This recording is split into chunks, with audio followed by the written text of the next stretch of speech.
What's good, y'all? Welcome back to Conversation Piece. My name is Patrick Armstrong. I am your host. 2026 is the year of the people, and today we have a great one. My guest is making his second appearance on the podcast, first joining us way back in 2024 when we were still at Roundtable Recording. Shout out to Roundtable Recording. And we've been tapping in ever since. He is an artist, a rapper, a writer, a photographer, a DJ, a creative in every sense of the word. He is also one of the founders of a little hip hop festival here in the city called Chreece. We're gonna be catching up and kicking it. So I will tarry no further and welcome Oreo Jones back to the show.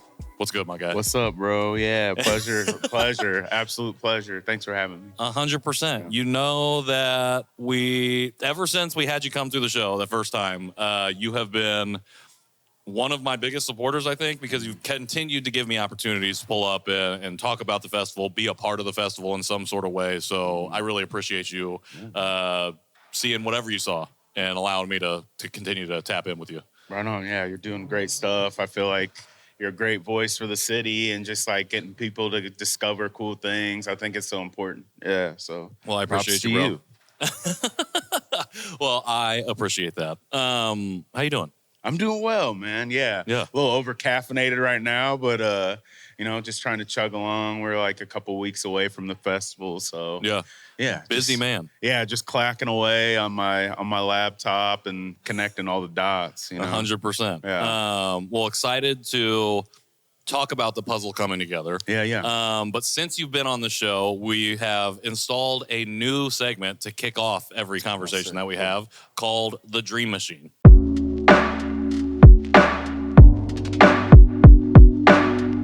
Are you a dreamless sleeper or a sleepless dreamer? You said a dreamless sleeper? Or a sleepless dreamer. And you can interpret that however you'd like. I'm definitely a sleepless dreamer. I feel like I'm always cooking something in my brain all the time. I feel like I'm always thinking of some silly idea or trying to think of something that I probably can't accomplish, but some way or form, I'll try my damnedest to make it happen. But yeah, I'm always dreaming. I feel like I've always been a dreamer since I was a kid. Like, I feel like that's one of my favorite things to do is just daydream or vivid dream when I'm sleeping. I'm a dreamer. I'm a dreaming ass dreamer for sure. I love it. So when you fall asleep, you have you deeply dream in your sleep. Okay. Yeah, I have kind of crazy vivid dreams. Not lucid dreams, but like I had a dream last night that I got hit by SWAT. Damn. By like a SWAT team because I was having a house party. And interesting. Yeah, it was crazy. And people were like throwing sand at me. Yeah, it's just like the SWAT was throwing sand or just like people at the party and then like the SWAT team. Like I have crazy weird dreams like pretty much every night. It's wild. That's wild because would you consider that dream to be bordering on nightmare territory or bad dream territory? Yeah, well, I didn't feel any kind of terror in it.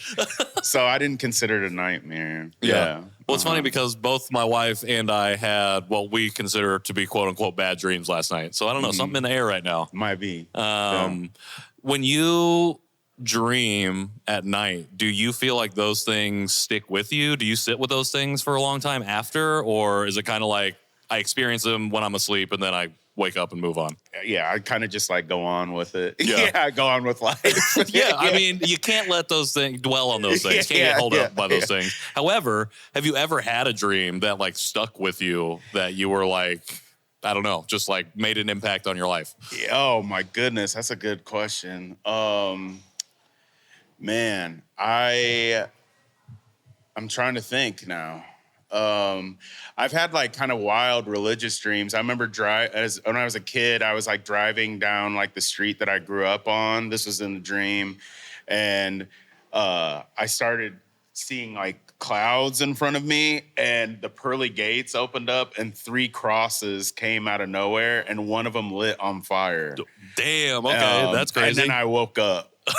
I don't know why. I don't like. It was just like the craziest. Yeah, pretty wild dream. Yeah, That feels like I don't want to be morbid, but like yeah. almost like a death dream a little bit. Yeah. And I feel like I was like in like 6th grade, 7th grade. Yeah. Prepubescent. Yeah. That's wow. crazy. Yeah. With the cross on fire too. Yeah. Like there's 3 a lot, of them. Yeah. a lot of things like happening there. A lot of layers to that dream. I feel like. Any like dreams that you've had recently that have been like mulling around in your brain? Yeah, I mean, like just dreams that I'm like thinking of. Like, yeah, totally. Yeah. Man, I really want to. I'm always trying to do something to push myself artistically. Okay. I'm currently trying to figure out a play with Ashton Dean or Astrid. Yeah. Yep. And the doctor. The doctor. Yeah. The doctor. We're talking about doing a play for one of my projects, a musical. Yeah. Okay. So that's what I'm like currently kind of like thinking about and dreaming about here. So yeah, you heard it here I love first. that. Exclusive. A little bit of exclusive. Yeah, for sure. I like it. Well, that's the Dream Machine.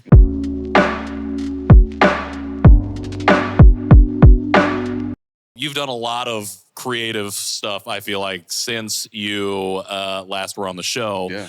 And one of those things was that you got to portray the Notorious B.I.G. With the Indianapolis Symphony Orchestra as part of their Uncharted series. Yeah. I wanted to ask you, like, what was the impact of that role? But I feel like if you're talking about potentially one of your next projects being some sort of like play, I feel like did that play a role in the creative kind of like I feel process? I feel like it's always been a dream to do something with like an orchestra. Well, I had this Michael Raintree project in 2018. I had a residency at the Central State. Old Central State spots hospital. But was now converted into residency or residential living. And I lived in the old nurse administration building in the basement. I worked on a piece with Rob Funkhauser, and I played with a quartet. This is the Michael Raintree project.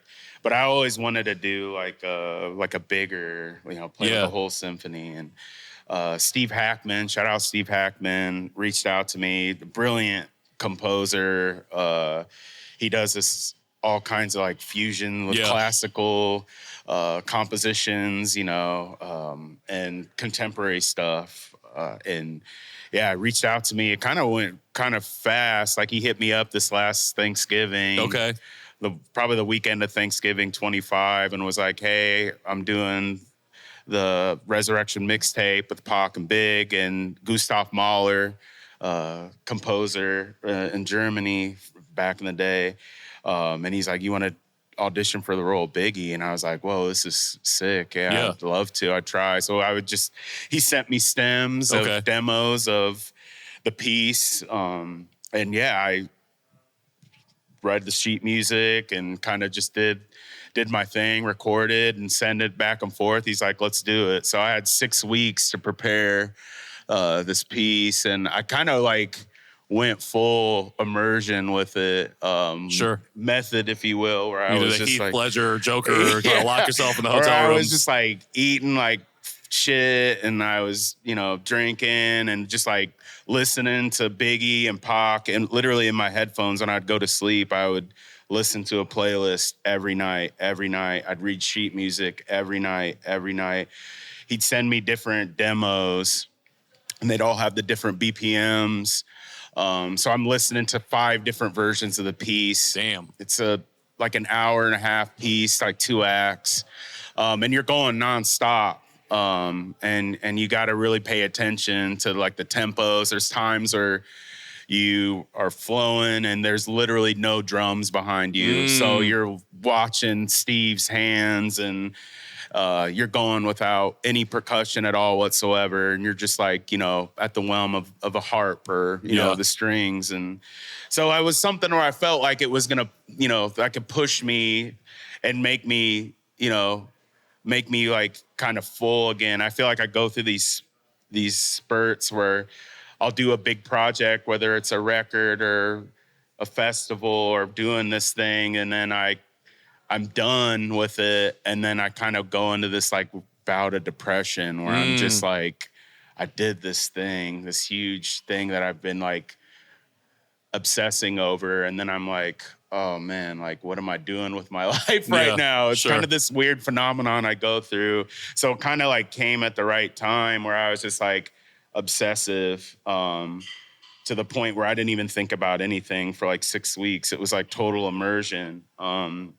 We only had one rehearsal with the ISO too, which was like kind of crazy. You only did one rehearsal for that? Yeah. That's so I was insane. just like, I was just like, you know, and then you're with these players, like shout out Ja'Cory Arthur, who did Pac. He actually played Chreece in 2016. Okay. 1200, from Louisville. Amazing, like city activist. Like he travels with Steve and does all kinds of stuff. India Carney, she's the tenor, like sings for Moby, like at Coachella this year. Like Katy Perry was an American Idol judge. Tehran on the drums, like drummed for Prince. That's crazy. Nas, and like you have these, you know, players, and you're like kind of imposter syndrome feeling. I'm like, oh man, I can't. This is crazy. You know, these people have been traveling with Steve and playing forever. But then you like get into it in your chops and you remember who you are, and you remember, you know, you've been doing this since you're 17, you know, and you're like, yeah, this is great. I'm here. But yeah, it was nothing like playing at the Hilbert Circle, and just the ISO musicians are just amazing. Like complete, like one of the best in the world. And that venue was sick, and like having hip hop in that space, you know, is like something that you kind of dream about, you know, where it's just like an unconventional. I'm a champion of having unconventional things in like these kind of spaces, and, you know, having a, you know, packed, sold out, you know, standing ovation, like, and like this classical thing is a core memory, you know, that I'll never forget for sure. That's fucking awesome, dude. But to think that you only did one rehearsal for that is nuts. I was like beside myself. We had to cancel one of the rehearsals. Okay. So So could have had two. Yeah, and we had, you know, 45 minutes for the first act and 45 for the second. So we're like not even going through the whole piece. We're just doing different measures, you know, like, all right, we're going to be, and then you got to be on your shit, because you got to be like, all right, Steve's like, all right, we're going to be at measure 358. And you're like, and then you're like writing notes and stuff. But it was something like, I was like, all right, man, like this is really challenging, and I'm gonna lock in. So Well, somebody who I consider to be like a performance professional, like, and that's the whole purpose of Chreece is like you come and you like perform your music. You don't just like put the backing track on and you dance around on stage. Like there is a level of intentionality to it. Like this type of thing. So Emily and I, my wife and I, got to go see, they did a Stravinsky and Kendrick mashup. Steve does it, insane. And I was like, in my mind, I'm thinking, okay, like they must have been practicing this for months. So to hear you say like, oh, we just did one rehearsal over the 6 week period that I had to get ready for this is wild. Yeah, it's crazy. Me. I'm interested in though, like, especially as a creative yourself and talking about getting into like immersing yourself into the role of Biggie, like, and then while performing, like finding yourself again, like what is it like to try to retain that piece of you versus like trying to embody and become someone else? Like, especially when it comes to like this particular art form. It was definitely something where I had to really, I kind of struggled with, like I mentioned, like before I started this journey, you know, I really treated myself physically like shit. And after I was done with it, I was like, something had to change. So I like quit. Damn, okay. I was like, I quit drinking for like 5 months, and I started hitting the gym, and I really was like, I need to treat my body like a temple. I had to really kind of purge myself and switch You know, I feel like when I do projects like artistically, and I'm even go back to that Michael Raintree project, I was in a really bad space in my head, and I feel like that album really, working on that record really saved my life, where I, you know, get so deep into the process, and I try to like harness this kind of mindset when I'm creating, and it doesn't matter if it's like designing a T-shirt or writing anything. Like I really kind of go head first with it. So sometimes it is hard to like kind of like come back to like, hey, like at the end of the day, I'm a human being, and I've always had that joy, even as like a kid and now. So it is sometimes hard when you're so head first into something artistically to be like, hey, like remember who you really are, you know, if that makes sense. No, totally. Well, it's cool that you had like this, like once upon completion, where like, I need to change something about my own life. And get back to it. You look great, by the way. Right on. But like, I feel like even, especially for creative people and their creative pursuit, whatever it might be, sometimes once you get done with a thing, like people don't have that kind of revelation or that kind of realization. They're like, okay, like there's a piece of me that I think I want to work on. And then actually set out and go about doing that work. Would you say that was like the biggest thing that you learned coming out of that? Was just like, I want to do more for myself, treat my body like a temple? Yeah, for sure. Like I was like sweating, tying my shoes and putting my tone, and I'm just like, this is crazy. And I just, I feel like I always go in spurts up and down, but I think it's important for me to just, you know, kind of reset. I always go through these like phases where I like reset. But I really do get down on myself after I finish a project. It's kind of this crazy like phenomenon that I go through. If I work on something really hard, I'll just like beat myself up, where I'm like, all right, like what are we doing here? And I feel like I've always dealt with that just as a person. What do you think that is? I don't know. I feel like I've had this conversation before with my other colleagues and friends, you know, that are, and not even creatives, but just people that are just working and big projects, whether it's like refurbishing a house or opening up a restaurant or doing things, or you kind of obsess over it, and like this like mentality where you get tunnel vision, and then once the goal is there, you're just like, okay, now what do I do? You know? And I'm trying to get better at like kind of stopping and smelling the roses and enjoying this after you're done. But that's something I feel like I'm just continuing to have to work on. Well, I feel like you give so much of yourself to something. Like it makes sense to feel a low kind of after it's released to the world. Like it's just like, okay, that took everything out of me. And like, you got to kind of build yourself back up. When we talked in 2024, you were getting ready to release a project, Nephew. For sure. Kind of on the same line, like, how do you feel 2 years on from that project? I feel like I still have an itch I need to scratch. I like I mentioned earlier with working, I'm trying to like turn this into a play and still kind of like give it life, because it was like a really personal project to me. Okay, so Nephew is what you're trying to. I'm trying to. Yeah. So we're gonna get some of these details out a little bit. So Dr. Ashford came up to me and was talking about what that would look like, and we really thought about how we could write a play to that. So I think that's still something. I also have another whole ass record that I still is in the can, and I'm mixing and stuff for that too. So I have these things that happen in my life, like a festival and all these things. Where Just like, a little festival. Where I'm just like, yo, this is.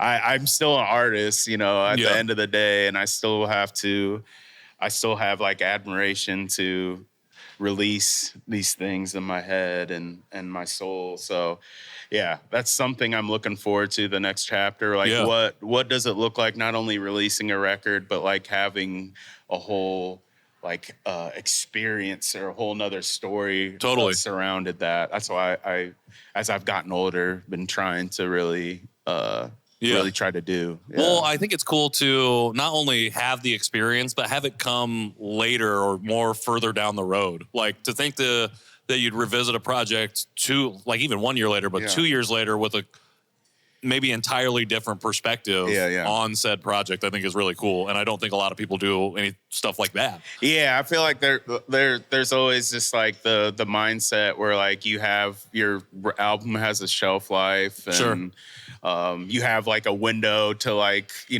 have 90 days before to push it. Like there's always like people tell you, there's always like a method or like a formula or whatever. But I think the beautiful thing is no one has the right answer. No one has the wrong answer to everything. So I'm just going to continue to just do it the way I want to. And I think that's kind of cool that people are free to release and do and create. There's really no rules. And I think that's awesome. I love it. And I think, honestly, it continues. Like when the play comes out, when the new album comes out, I feel like it continues this very kind of unprecedented run that you're on because you drop Nephew. Chreece 9, 10, 11 is coming out. Like you did the thing with the symphony. You Bless dropped a record that was absolutely fucking fire. Right like on. that thing is so good. Thank you. And then you're also like peppering in like different. I wrote business endeavors, but I feel like you're just I've just seen you popping up in a lot of different places. And that's why I called it like an unprecedented run, because you're like, it feels strategic, but it also feels kind of like, I don't know. But I guess my question is like, how much of these last few years has been like intentionally timed, strategically timed versus like the timing just happened to be right and it just kind of fell into place? Yeah, I feel like that's something I've always struggled with since I was a kid is time and timing, I guess I should say. Of like when I should drop things or like the strategy behind it. I think what's more important to me is like where I'm at, like conceptually and where my friends are, whether we're cooking with Bless or I'm working on a solo thing or I think like whatever I am working on and whatever feels whole to me is what I will like think about of how it will be in the universe, if that makes sense. Totally. Like how it will drop or whatever. So I never really had a strategy. Some projects for sure, like roll out and all that. 100% I've had a strategy with labels and PR and stuff like that. But like, as far as like what chapter in the story of my book is, like I think I just go with the flow, and then if it's like the flavor right now, whether it's like, all right, I'm just focusing on this festival or I'm focusing on an album or collaborating with something, like that's, I feel like takes precedent. Yeah. Totally. I mean, you're doing a lot. Like I've always been doing a lot. I'm just like, as I was getting ready for this conversation, I'm like, oh my God, like this dude is doing like a ton of stuff. And and I think the crazy part to me is like, it's not necessarily all like public facing stuff. Like you're working on a lot of stuff behind the scenes, but like you've popped up on a couple singles I've seen, but like you had the one project 2014, one in 2015. The symphony thing is out as like kind of an album, that people can download or listen to. This is like the 2026 thing. So like, I think it's just been really interesting to see like, I guess that's why I use the word intentional, because it feels like it's like, I'm going to give a lot of myself to this thing here, and this thing here. Yeah. And then some of the stuff like, what Chreece is doing with the Indians or with Gang Gang or like with all of these different, like what you were doing with the Arts Council, like flying to Ireland and like doing that stuff. Like it's just like some of these things get to be peppered in around some of this intentional placement of creative output. Yeah. And I feel like I've came to terms that like maybe people discover me when I'm dead and gone. You know what I'm saying? Like that, like to me, that seems kind of beautiful, like someone finding my stuff in like the depths of the internet, Sure. or finding my record in a Goodwill or whatever. I think that's kind of cool. That is very cool, I think.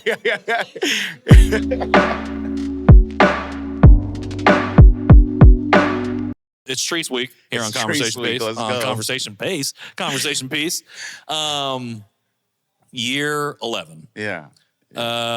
How did you want to approach what I have called here the beginning of decade 2? Mm-hmm. To think about, you've even made it 1 decade in. Yeah. Now you're kind of starting, not anew, but like, how did you approach working into or coming into this year? Yeah, that's a great question. I feel like every year you're starting over and you're trying to figure out if we're even supposed to be here. Sometimes. Okay. I always like, I'm a fan and as an artist of just like a one and done. Like whether it's like a merch shirt or like an album, like if you got it, if you're here in the moment, like, and you got it, then like, congratulations. That's awesome. We got to share this together. Yeah. But I'm going to I'm going on to the next. Like I have to, that's like my mentality. Like Jet Santiago, you should have been here style. Yeah, for sure. Yeah, for sure. But yeah, I feel like the spirit is always the same. Like the neighborhood's different, the city's different, and I'm saying as a whole, like artists and the people and the buildings, and just the sounds are different. So I feel like it's important to just always try to do your best and be diligent to adapt to that. Yeah. I think it's important to always be progressive and always try to find new things. And I think it's okay for people to try new things, you know? Yeah. But still like within the spirit of hip hop and the independence of it. I think the beauty of this festival is, we started but we started when like social media and algorithms weren't dictating everyone's day and their future and their present. So I think the beauty of this festival is it's in real life. And no matter how anyone wants to decipher it or try to analyze it or try to like make it like a mythical figure, there isn't anything like going into the neighborhood, and having conversations and meeting people in your city, artists. A lot of the people are artists. Yeah. And seeing and hearing the sounds of your city, and celebrating hip hop, which is just like the most powerful genre. Yeah.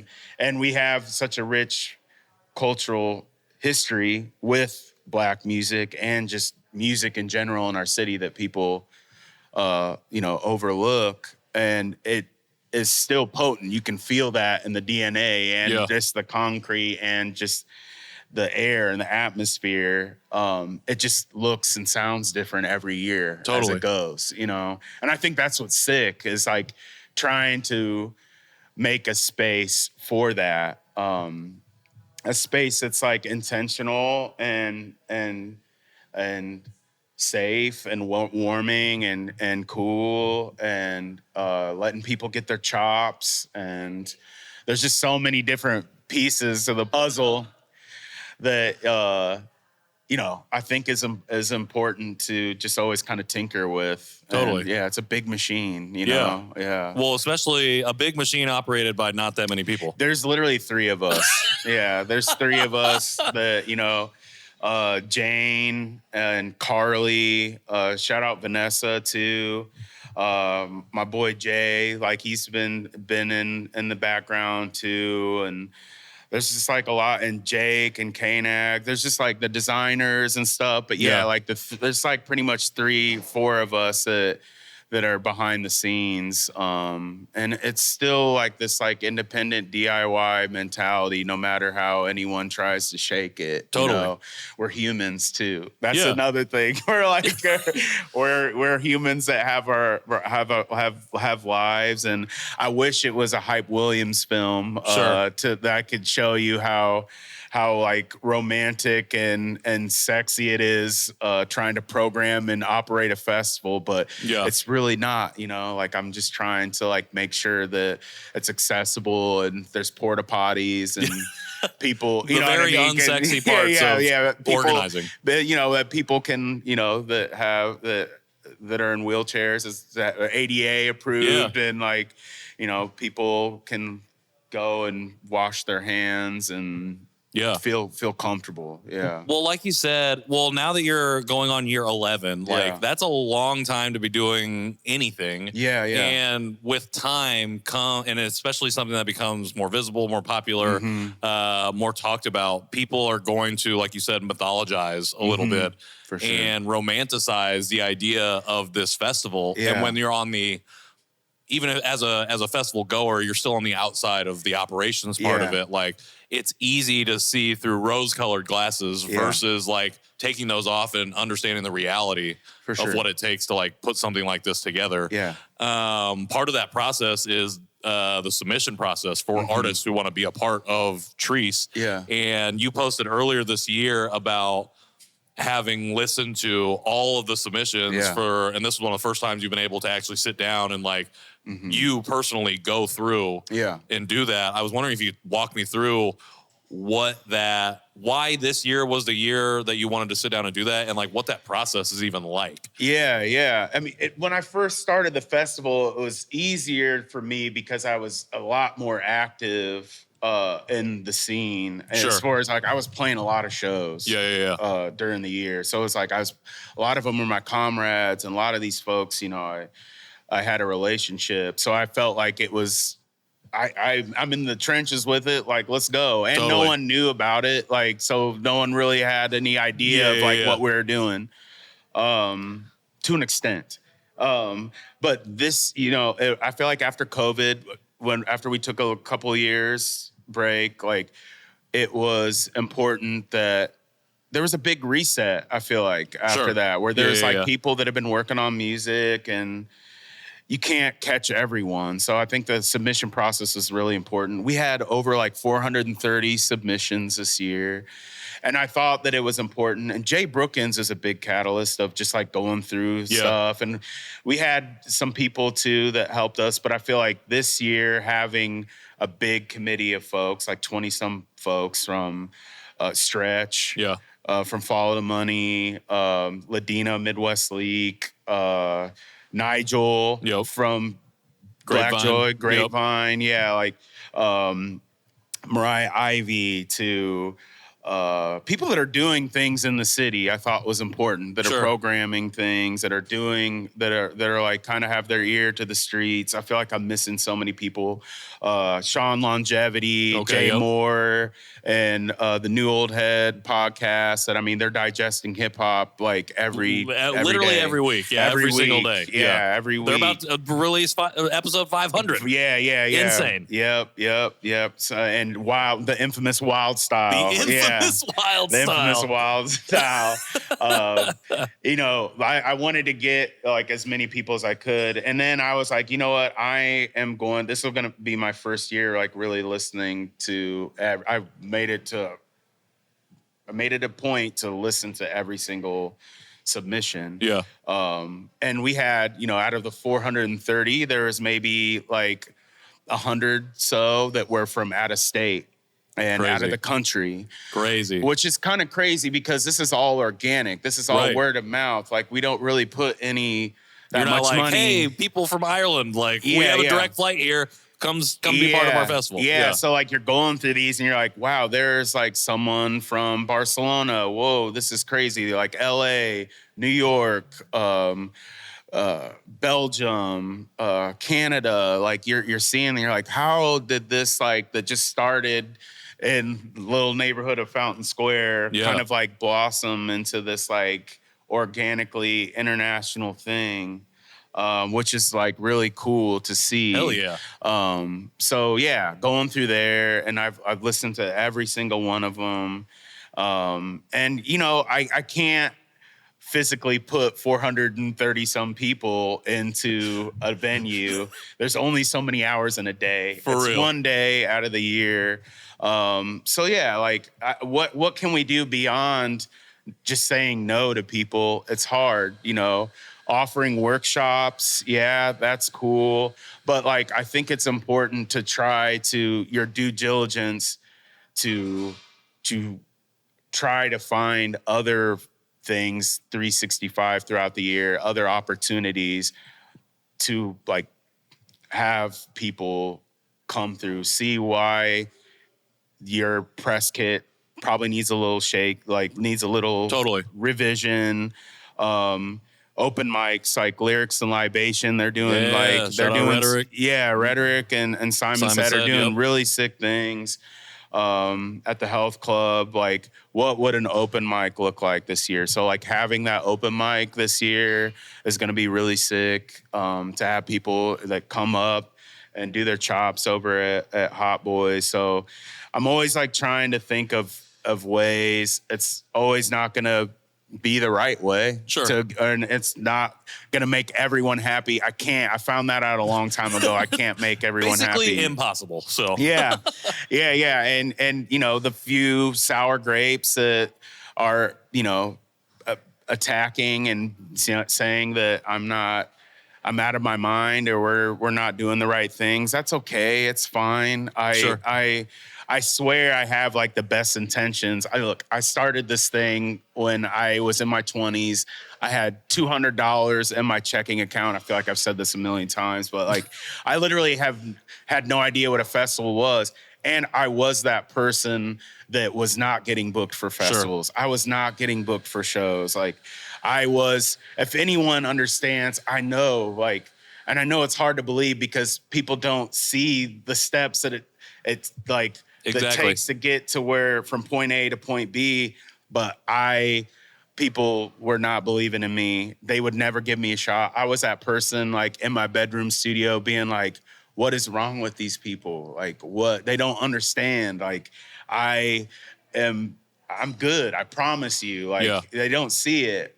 So I felt like you really got to like go through these mentalities. I've been thankful and blessed enough to like grow up in a community where like people would not make a way for you. You got to do it yourself. So like living in the square and like the Cataracts era with Jake Gardner and living on Moore Street with like a house full of artists and a block full of musicians, like seeing that is like, yo, you just got to do it yourself for better or worse. And you're taking a risk. I built this with my own hands with the help of a community of people throughout the years. But just having that delusion and saying that, like, you know what, like I'm gonna do it. Like, and I'll fall flat on my face. This might be our last year. You know what I mean? Like we might fail. Like, and I'm okay with that. And I think you gotta be okay with people not believing in what you're doing is the right way. But I know I can go put my head on the pillow every night knowing that, hey, I'm doing it with the best intentions.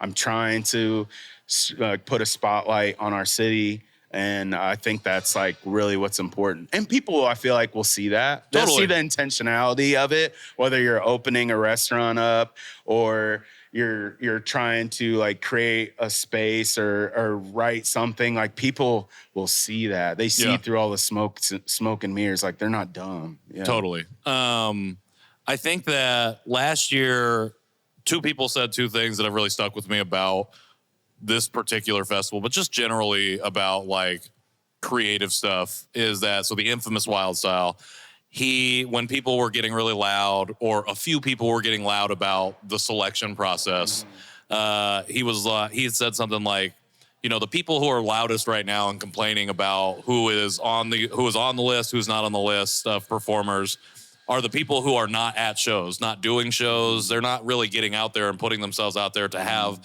the opportunity to do this in the first place. I thought that really stuck with me because I'm like, you do have to like take the risk on your own to put yourself in a position, like you said, with the $200 in your pocket, like to make something happen. Like you kind of got to do it on your own a little bit.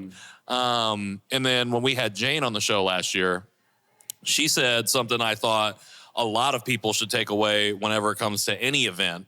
And she said that Chreece should not be your end all be all. Yeah. Like that can be one thing. It'd be a great resume highlight, but like you should not be banking on this to be the thing that puts you wherever it is you want to go. Yeah. Like, and when you can like shift your perspective and like reframe that mentality, it's like, okay, I'm going to go out like what Wildstyle's saying, do this work, and then does that put me in a better position to be at a Chreece next year? Yeah, yeah. And then when I'm at Chreece, once I've done Chreece, like what doors does that open? And like where else can that take me? Yeah.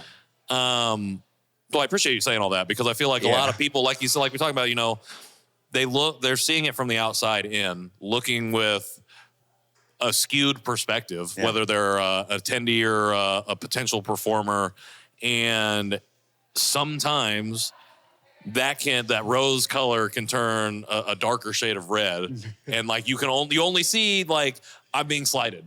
Yeah, and like sure. I'm gonna take this personal. When in reality, like how many people have had a conversation with you, had a conversation with Jay, had a conversation with Jane about like what could I do to put myself in a better position? For sure. Or like what's the story of like how you even got started with this? Yeah, you know, because like you're 10 years in now, like you probably are in some sort of like legendary status of like you created this thing and now like I've seen you literally running back and forth from place to place, putting out fires and like making stuff happen on festival day. Yeah. But some people might not even realize like, oh, that's the guy who made this happen. Yeah. To begin with. Yeah, yeah. I want to touch on something you said about submissions. 430. Yeah. It's wild. Yeah. Out of state, wild. Out of the country, even wilder. Yeah, yeah. Does having like submissions from a global perspective impact or change the way you approach like how submissions work? You obviously, like you said, you had a bigger committee this year, like expanding committee, but like does realizing, oh, we've got people from all over the world that want to come here, does that change the way you approach that process? Yeah, no, because it's always going to be like 90% Naptown to the bone. Totally. You know what I'm saying? Like I really, really, really want to honor that. You know, like I think it should always be Indianapolis. But yeah, it's just important to always put your best foot forward, you know, and I think that's what's important about it. Like if you really take your craft seriously, you really take your life seriously, like I think it'll show. Like, you know, no matter what, you know, through whatever, you know, we put the process or how many links, like live performance footage, like can you rock a 30-minute set? What does that look like? So I don't think it'll ever change. I think that's the thing as far as like submitting or like your resume or your EPK, you know, what does that look like? And I think that people know if it's good, it's good. Yeah. You know? Well, like the biggest difference is just like, it doesn't matter whether you're in the city or you're out of the country, like we're still going to approach that selection same way. Yeah. And basically, can you go up on stage and not only perform, but like do it without the use of extra vocals or the song playing in the background? I'm interested in the selection process for headliners. I was wondering if you could kind of talk about what that process is like, because I think every year it's been banging. And I think the last 2 years, especially for me as like the fan of the person that I am and the artist that I really enjoy, like it's like very difficult to ever top the last 2 years. I was this is insane. Currency, it's Smino and Audrey Nuna, like Audrey Nuna, like insane coming off of the most generational run, right? Truly. And like that would like, it still blows my mind to this day. How do you approach that process, like coming off of like these big runs, like for headliner selection this year? Yeah, that's a great question. Like I feel like it goes back to just like trying to be progressive. And we've always, throughout the history of the festival, have tried to get a national act that's like emerging. That's For sure. like kind of like on the cusp, you know? And I feel like we've done a pretty good job with that. I mean, when we had Griselda here, like Benny the Butcher and Conway and them, like we booked them, and then like a month later they signed with, you know, Def Jam or Shady Records, and like we've always been like kind of just there. And I think that's something that's important to just try to get like folks that are like on the cusp. We really wanted to get a woman headliner. We've always wanted to have like that representation. And like Rico, I think in 2017 we tried to book her, and you know, I think it's just like kind of just the right place at the right time. Like totally. Like she's on a generational run right now. She just dropped a record with Kenny Beats. Like she's about to go on tour. Like this is her first stop. Chreece is her first stop on her tour, and then she's going with Hayley Williams of Paramore, like That's going crazy. on a run with that. So like, I think the beautiful thing about hip hop, and now especially in 26, is like there's no rules, and there's like, you know, these like kind of blurred lines that go on it, and she's like really killing it on that. Georgiana, you know, hot topic, Michigan City, you know, I want to let it known that like, yo, you can be from Indiana no matter what you're doing and still be on a national stage. I mean, she's playing Rolling Loud. She's playing Lyrical Lemonade in Chicago. Yep. She's got songs with Yachty, Glorilla, Babytron, like these, you know, and she's 21, you know, like she's a kid. And she's doing different stuff. Everyone in the whole world country is like, you know, whether it's your cup of tea or not, she's still making noise. Totally. And I think that's important to show artists here that you can still be from Indiana in the middle of America, and you can still tour and you can make noise. And I think that's like a real catalyst of like why I think she should be on here. Okay. And also we got Overcast, which is another sleeper that I feel like people should be paying attention to, because he had the credits on the last 2 Drake records, like on Iceman and the other joint. When he's dropped, I mean, as we're talking now, he's about to drop a record. Like everyone's dropped. Georgiana's about to drop a mixtape, a little EP too. So I think that's another beautiful thing about this festival. If you look at all the artists that are playing this festival, look at how many of them are dropping. Bro. Around this time. It's you know what I'm saying? Crazy. Please look at the lineup and see how many artists drop around this thing, around this festival. And I think that's another important thing. It just gives a little kick in the tush for these artists to come on, let's keep going, man. Yeah. Let's keep creating. Let's keep like, when do you drop? When's the last time you dropped a record? When's the last time you know, are you touring? Are you playing any shows outside of the city? Like, you know, we go back to that point where you were saying that Jane was mentioning, like, this isn't the end all be all. This isn't the checkered flag. Like, if anything, this should be the start of you trying to like do something. And you can't just be, you know, like using this festival as just like, this is it. Like, this should be something that inspires you to keep on going. Like, this isn't the finish line. Yeah, this is not. Like, this is a celebration, yes, but like, I feel like this should be an inspiration. There's so many artists that are gonna be playing in the neighborhood that day, and a lot of people from different states, collaboration. Totally. Like, you know, we're gonna have an artist lounge where artists can like all kind of mingle together. And I think that's the one beauty of Chreece. There's a lot of creatives, you know, designers from clothing, graphic designers, you know, visual artists. There's so many people that are consolidated in this area of the city that I'm anxious to see like the figure of how many like projects have started just because of said festival. So like, that would be a cool bit of data to have. Like what has like sprung out of relationships and like, you know, collaborations. And like, I think that's something that people, you know, kind of don't don't talk about, because it really is. It's a in real life celebration, like beyond all the noise and all the, for better or for worse, like outside and social media and the internet. When you go there, when you come into the neighborhood that day, you really see the positivity. I mean, it's literally cheers and peace in this thing.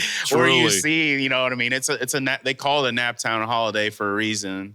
You know, the hip hop Super Bowl, there's been so many, you know, names for it, but like, at the end of the day, it's people getting together, and you really see that like touch grass moment. Yeah. You know what I'm saying? Totally. Where you're like, you know, we're real, you know, real people, Yeah. and you're being in community. You know?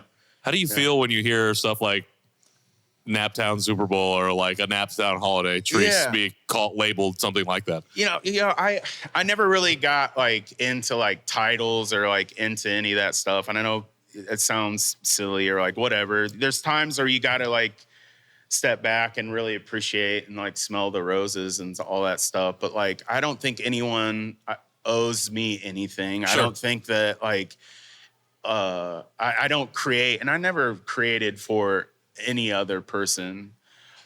This is different because this is a community thing, you know? Sure. And for, you know, community isn't like kumbaya. It doesn't have to be perfect. Like, I feel like community also should be like critiqued. Yeah. And people saying like, yeah, hey, we can think critically about this thing. For sure. Yeah. Like that's awesome. I think that's the beauty of it all. But yeah, I try not to get hung up on other perceptions, good or bad. Like I see a mission, as silly as that sounds. I see like a pathway, and I just want to make sure that the artists have a stage and they get to put their best foot forward. They get paid to do so. I think that's very important. Hell yeah. And that they have an audience to see that. So I think that's my main thing. Yeah. You know. Well, they definitely got the audience. I don't know. If you've never been to Chreece, then you don't know how packed every single one of those venues gets. And the Annex, that line be wrapped around to the front of the hi-fi. Yeah, I think that's something too. Like that I feel like we tweaked this year. We had an intermission last year for like a lot of the venues were paused, and then that I feel like the whole festival damn near funneled to Annex to see Mavi and Smino. But yeah, this year we tweaked. I feel like that's the beauty of like tweaking things every year is different. For sure. So hopefully that won't be a little. Well, I wasn't meaning it as like a negative. I just mean it's like that's like how important it is, I think, for festival goers, like to be there, and they want to be and see these people on stage. Yeah, and then like thinking about the local folks or the people who are from Indy. I'm trying to get away from using the word local more, you know, and like allowing us to be globally minded. Yeah. And to think about like Corey and Distinct being up on stage opening for some of the biggest names in the world right now in the genre, I think is awesome. Mm-hmm. And to know that like that line is not just for the headliner, it's for these people that have been in the city making an impact, been out and about making stuff happen. Yeah. Like that's awesome. Yeah. You talked about Lyrics and Libations open mic. That's a new thing for this year. Yeah. What else are you excited about that's different or new for this year's festival? Yeah, I'm really excited for the People's Village. It'll be the first time this year that we really kind of like trying to make like a free space. We've had free spaces since the beginning of the fest in 2015, but like having a bigger imprint. I know that there's a lot of construction in the neighborhood this year, and I feel like what does it look like to try to like inject more people into helping those like small businesses out?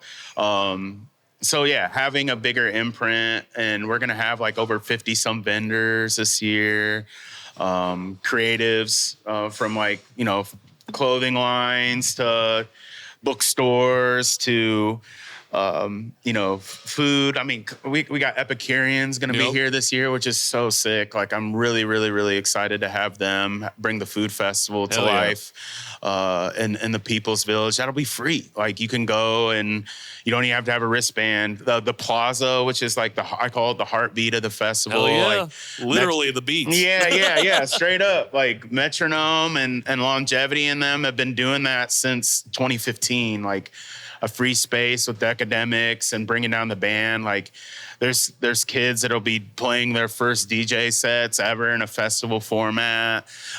State Street Beats and Longevity in them, like, curating that beat battle. Yeah. Is sick.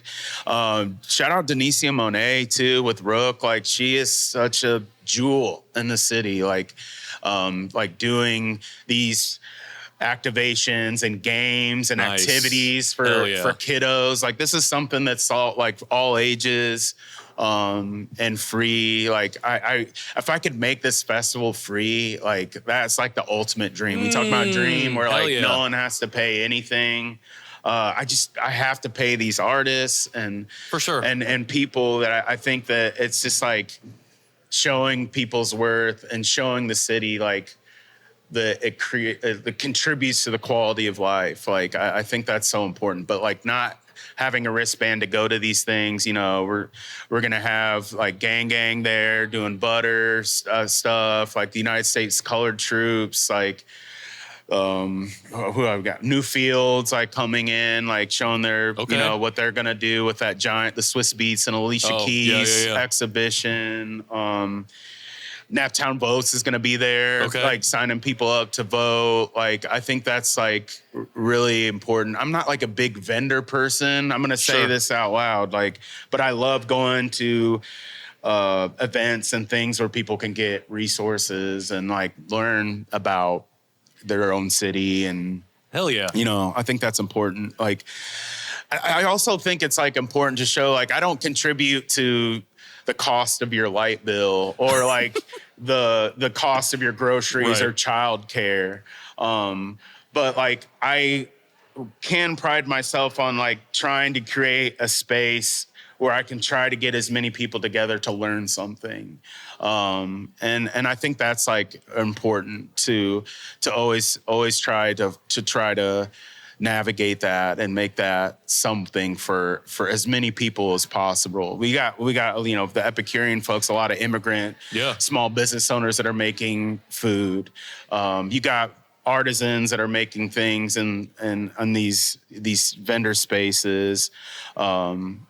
Things where people can go and just exist, I think, is in a safe and welcoming environment, I think is super important. 100%. Well, I would say that the festival has become something of an Indianapolis cultural institution. Yeah. And I don't know if that's maybe the goal that you had in mind when you started it, but I think especially 10 years on, like, it's a visible thing. Clearly people from outside of the country are trying to come here and be a part of it. Yeah. And I think like to have something like that, also be willing to be as community focused as possible is really incredible, because I think the reason that the theme of this year is the Year of the People is because I think if you look at what's happening right now, I think anybody could rightfully say that our institutions are not really working for us. And I think what gets lost in the shuffle is the people. And I think it's really important for us to remember that the institutions don't make us, the people make the institution. And the institutions are nothing without those people. Talk a little bit about the DJ Indiana Jones Scholarship too. Yeah, we've been trying to get this thing going for a couple of years now. We've been selling shirts, and we had a DJ battle in 24. But that's one thing I've been really just trying to raise money for. Ron always would just pay it forward. He really took me under his wing, and I that's something I just don't want that legacy to get lost. And I think that's something that we've been trying to do. What does it look like to raise money for future DJs, kiddos that are trying to do production classes at Decademics? Like, I think that's something that we've been trying to get going. And trying to like constantly just figure out steps that we can can contribute to the youth, because I think that's super important right now, more so than ever. So yeah, we've been trying to raise some money this year and trying to get so we can pay tuition for kids that are trying to do academics or Bach to Rock 2 was another place that he worked at, where he was doing DJ lessons and with the kiddos and stuff. And he really was like super stoked on that, even towards the end of his time here with us. So that's the whole goal with that. Yeah. What's the best way for people to like contribute to that if they want to? You can go to ChreeceAF.com. Okay. Yeah. And like you can find out more about the scholarship underneath the DJ Indiana Jones tab. Yeah. Shout out to Ron. Yeah. Shout out Ron, man.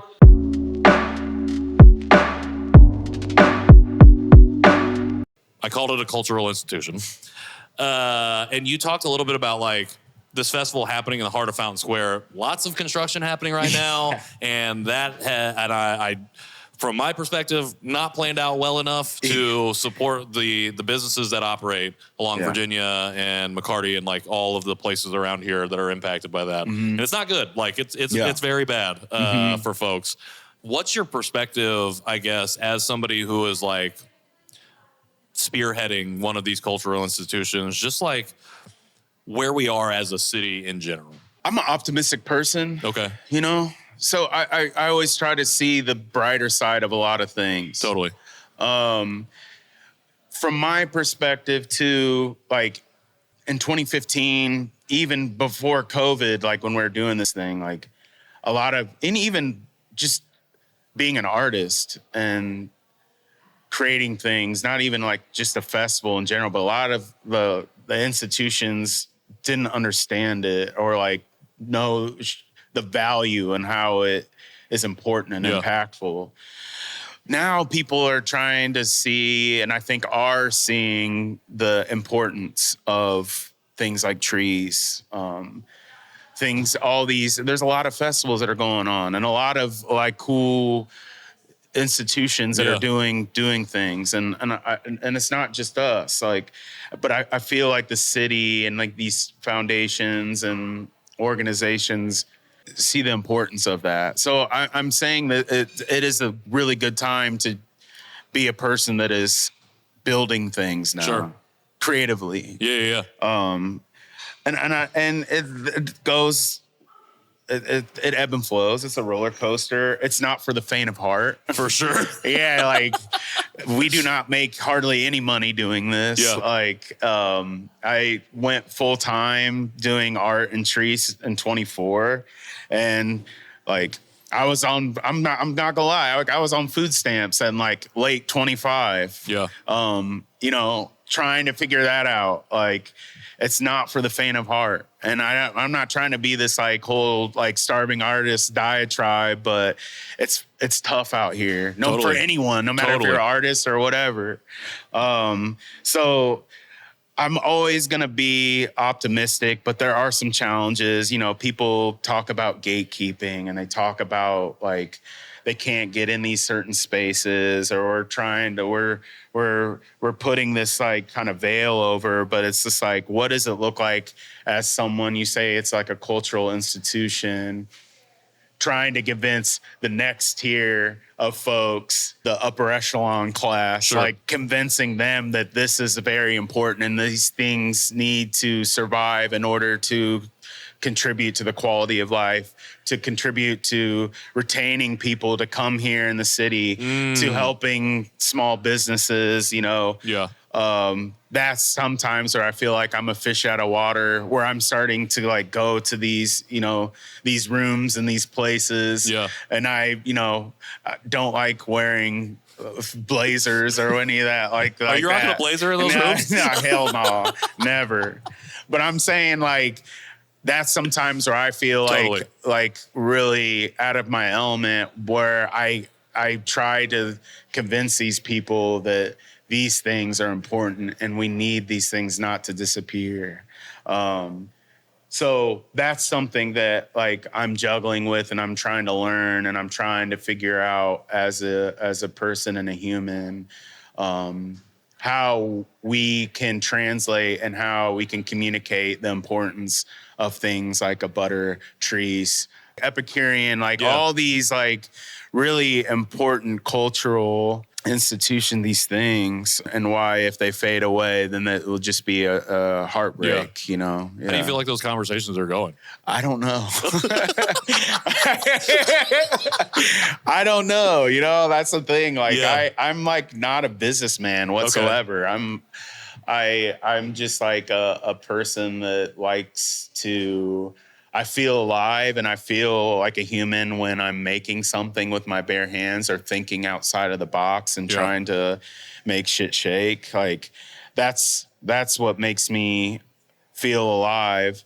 But trying to tell you why that is important, sometimes I struggle with that. You know, like, why is this important?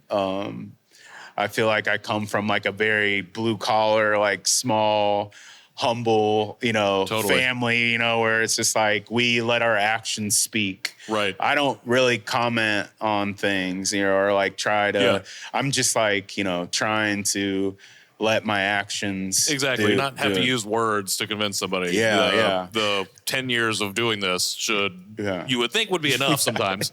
But you're also fighting like 400 years of like societal thing. Yeah, there's still like systemic racism, and there's still these like things that like, you know, why is insurance so hard to get for a festival, a hip hop festival, you know, or like, you know, these like things that people don't think about or they don't even talk about, or, you know, it's there's so many more important things that I think that we should focus our energy on, trying to break down and try to get to the bottom of, you know,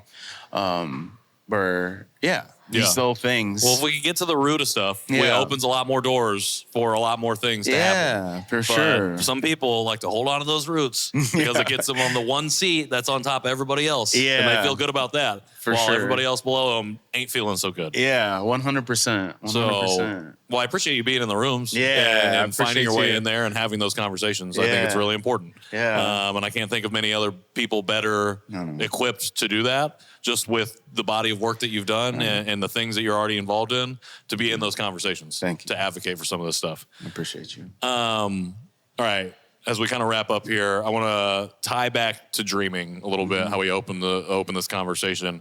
What are your dreams for the city? What are your hopes and dreams?